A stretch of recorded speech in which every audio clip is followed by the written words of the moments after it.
Horizon hospital विश्व स्तरीय multi speciality hospital अब रायपुर के हृदय स्थल में उपलब्ध। जटिल ऑपरेशन, क्रिटिकल केयर व आधुनिक इमरजेंसी सेवाएं, आपकी हर बीमारी का संपूर्ण इलाज। होराइजन हॉस्पिटल, जल विहार कॉलोनी, कटोतला, रायपुर। शीर्ष बिहार का दौरा, तृतीय चरण के चुनाव में 3 दिवसीय दौरा कार्यक्रम है और अनेक जगह आम सभा का आयोजन है। और बिहार में जिस प्रकार से हवा चल रही है, निश्चित रूप से महागठबंधन की सरकार बनेगी ऐसा लग रहा है। हमारे यहाँ भी जो उपचुनाव हो रहा है उसमें करीब शायद 40% तक के मतदान हो चुका है, शांतिपूर्वक मतदान चल रहा है। मरवाही में भी, मध्य प्रदेश में भी और बिहार में भी आप प्रचार कर रहे हैं। बिहार पर आज आप जा रहे हैं, मध्य प्रदेश और मरवाही में आज चुनाव है, कितनी उम्मीदें कांग्रेस से? ये पूरी उम्मीद है। अब मरवाही में कितने रिकॉर्ड मतों से जीतते हैं, अंतर से जीतते हैं, ये देखने की बात है। मध्य प्रदेश में भी मैं समझता हूँ 10 तारीख को जो रिजल्ट आएगा उसमें फिर से कमलनाथ की सरकार बनेगी। आपके एक ट्वीट को लेकर बड़ी चर्चा है। षड्यंत्रकारी वाली जो ट्वीट है, हमारे को लेकर 18 साल तक मोहन ज़्यादा अच्छा जानते हैं। बड़ा सा ट्वीट में ही ले लीजिए। और कोई सवाल? सर एक सवाल है, आप सवाल नहीं करेंगे तो पूरा कैसे होगा? जांजगीर चांपा जिले का राहत का एक छात्र जो जबलपुर में पढ़ाई करता था सर, वो सीनियर छात्रों की रैगिंग का शिकार हो गया, उन्होंने आत्महत्या कर ली। अब उनका पूरा परिवार 1 महीने से दर दर भटक रहा है न्याय के लिए। किस तरीके से न्याय दिलाएंगे? देखिए, ये किसी की मृत्यु हो बहुत दुखद है और इसमें जो भी दोषी होगा उसके खिलाफ कार्रवाई होगी।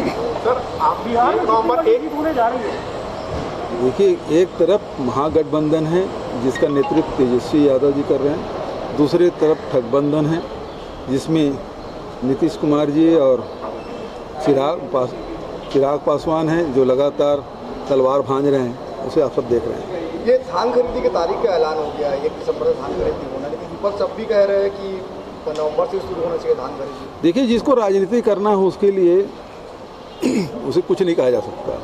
भारतीय जनता पार्टी को पता है कि वो किसानों के कारण से बुरी तरह हारे हैं और वो खोई हुई ताकत और जवानी प्राप्त करने के लिए वो इस प्रकार से हरकतें कर रहे हैं।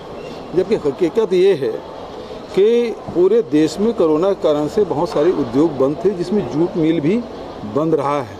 बारदाना की उपलब्धता के आधार पर खरीदी करेंगे और अभी बारदाना अब आना शुरू हुआ है और हमको लगभग 3-3.5 लाख गठान की ज़रूरत पड़ती है और हमारे पास उतनी उपलब्ध नहीं है, तो उपलब्धता के आधार पर ही खरीदी की जाएगी। और इस बात को मैं सदन में भी बोल चुका हूँ कि बारदाना नहीं होने के कारण से विलम्ब किया गया है, नहीं तो और कोई कारण नहीं था। सर एक सवाल ये है कि चौथी किस्त आप लोग देने की तैयारी कर रहे हैं, किस तरह की तैयारी? तीसरी किस्त तो 1 नवंबर से आपने दी है, चौथी? लोगों को तो विश्वास ही नहीं था। कोरोना काल में भी जहाँ रेवेन्यू जीरो था, एक समय था बिल्कुल कोई रेवेन्यू नहीं था, उस परिस्थिति में भी हमने किसानों को प्रथम किस्त दिया, द्वितीय किस्त दिया और 1 नवंबर को तृतीय किस्त दिया। ये वित्तीय वर्ष के समाप्ति के पहले चौथी किस्त मिल जाएगी। सरकार जब लोन ले रही है, विपक्ष को बड़ी दिक्कत होती है कि सरकार लोन ले रही है।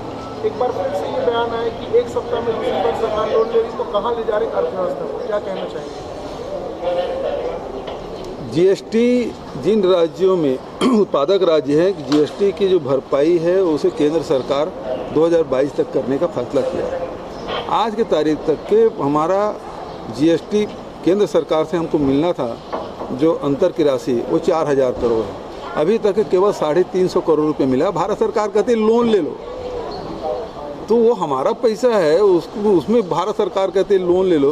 तो भारतीय जनता पार्टी के लोग किस मुँह से बात कर रहे हैं?